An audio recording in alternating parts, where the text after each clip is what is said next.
Doodling is one of my favourite things to do, and it's relaxing and fun and can be surprising where it leads to and what type of pieces you can get from it. So as I finish off this second piece from my using up leftover paint challenge that I was doing last week, let me just pass on some of my favourite doodling tips to hopefully get you doodling too.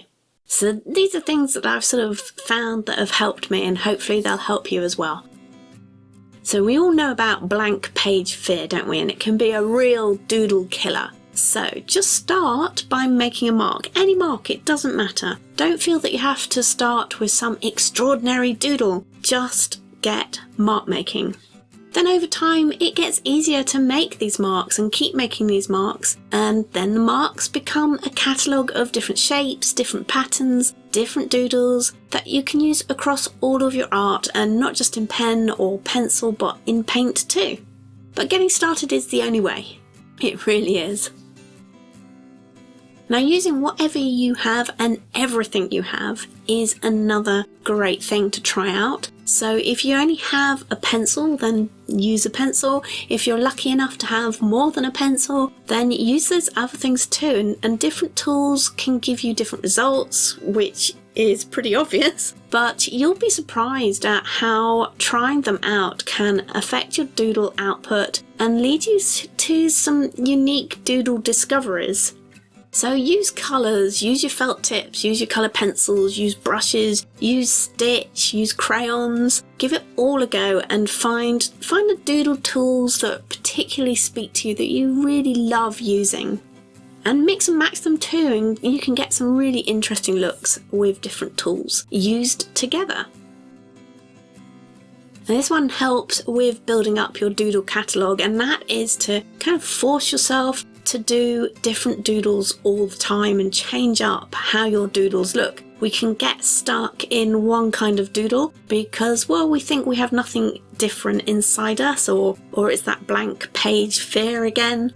But be brave and just try new marks out regularly. Just, go for it. So even if you're just doodling a circle, for example, like I'm doing here, try to change up how the circle looks. Do a different circle to the last time you did a circle. And really, after doing this each and every time you doodle, then you will build up a catalogue of different ideas, and you'll have some favourites that you'll go back to again and again and again, and that's absolutely fine, you can do that, but you'll also feel quite happy and comfortable to branch out and add new things and add different doodles as well. And doodling isn't just for when you want to keep your hands busy whilst you're on a Zoom meeting. Yeah, I've seen you. It's a totally bona fide art form, but I think we call it doodling rather than drawing to make it, I don't know, less threatening perhaps. Drawing sounds kind of official, doesn't it? Like you have to draw something to look like what it's supposed to be. And what we do is doodle, it's a lesser thing. Well, it isn't a lesser thing at all. Everything you doodle is a drawing, and you can draw. Doodles like this are just abstract drawing.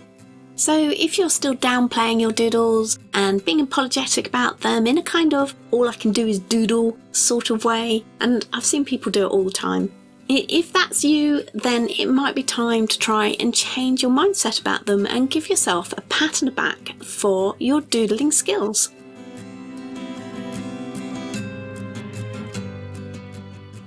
Okay, so I've smudged my top circle because, well, I didn't let my ballpoint pen ink dry and I just caught it with my hand, so ugh, what are you going to do? Well, you could try erasing it, because sometimes, if you're lucky, you can soften the smudge with an eraser, depending on what kind of ink you're using and what kind of paper you're using, so it's worth a go.